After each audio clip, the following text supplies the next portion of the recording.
Welcome back to The Explainer. Today, we're diving into something absolutely fascinating. We're going to deconstruct a really brief but literally jam-packed philosophical text.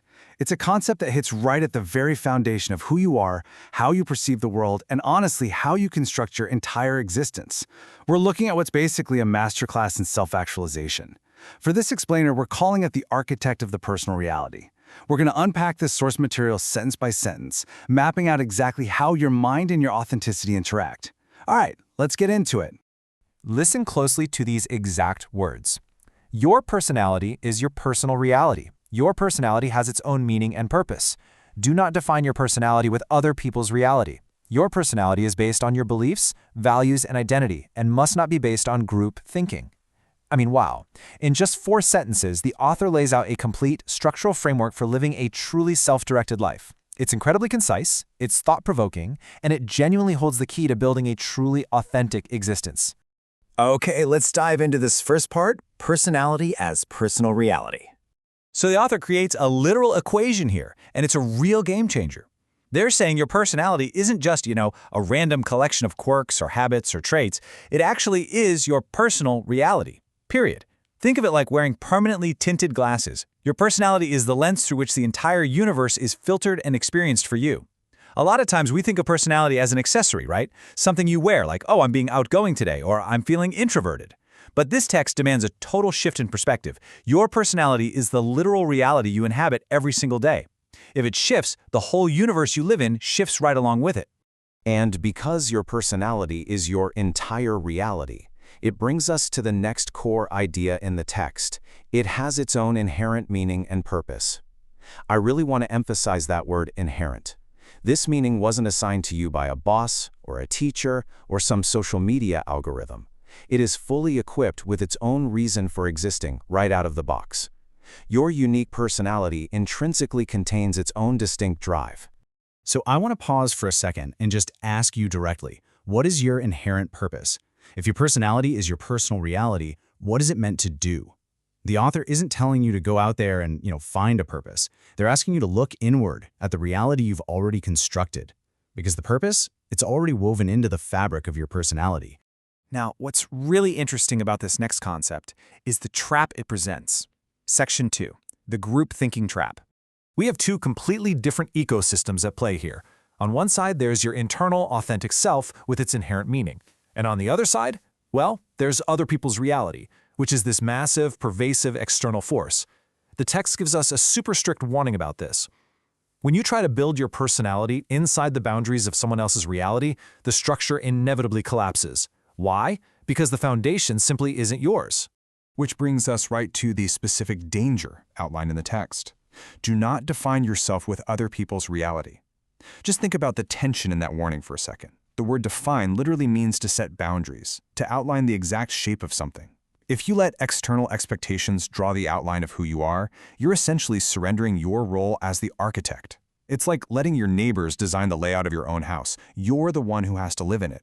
So why on earth would you let them put the kitchen in the bedroom? This connects other people's reality directly to the ultimate trap mentioned by the author, and that's group thinking. Honestly, group thinking is just other people's reality scaled up to a mass level. It's that intense pressure to conform to a synchronized, homogenized crowd. Think of the echo chambers we see in online communities or even toxic corporate cultures. The author places true identity and group thinking at absolute opposite ends of the spectrum. You simply cannot have both. Let's move to and see how this builds into our final section. Section 3, architecting your true identity. So what exact materials do we use to build our own reality? Well, the author actually provides us a specific structural blueprint for us: beliefs, values, and identity. This isn't just a random list they threw together. It's a highly sequential process for building your authentic self from the ground up. The absolute first pillar here is beliefs. Before you can even have values or an identity, you have to know what you hold to be fundamentally true about the world. Your beliefs are the concrete poured right into the ground. If your beliefs are borrowed from group thinking, your entire personal reality is going to be completely unstable. As the architect, you have to pour your own concrete. Moving up the structure, we hit the second pillar, values. Now, if beliefs are what you hold to be true, values are what you hold to be important. This is your guiding pillar. Your values dictate your actions, your boundaries, your priorities. They're basically the walls of your personal reality. Having deeply internalized values is exactly what separates your authentic self from the sway of the crowd. When group thinking is screaming at you to go one way, your internal values serve as that trusty compass, pointing you right back to your own reality. Finally, we reach the very top of the structure: identity. This is the ultimate architectural outcome of maintaining your own beliefs and your own values. Identity isn't just something you pick off a shelf at the store. According to the logical flow of our source text, identity is the roof. It sits firmly on top of the pillars of your beliefs and values. When all three of these things are totally aligned, your personal reality is completely secure. It's weatherproofed against all those external pressures of the world. So the crucial point is, to have a valid personal reality, the criteria are incredibly strict. It's built on your beliefs, it's built on your values, it's built on your identity, and the final non-negotiable rule, it must not be based on group thinking. It's a total, complete rejection of the crowd. I mean, the author uses the word must in the original text, must not be based on group thinking. It's an absolute hard requirement for personal authenticity. You are the architect. That is the absolute ultimate takeaway from the text we've been deconstructing today. Your personality is not some random accident. It's not a byproduct of your environment or your peer group.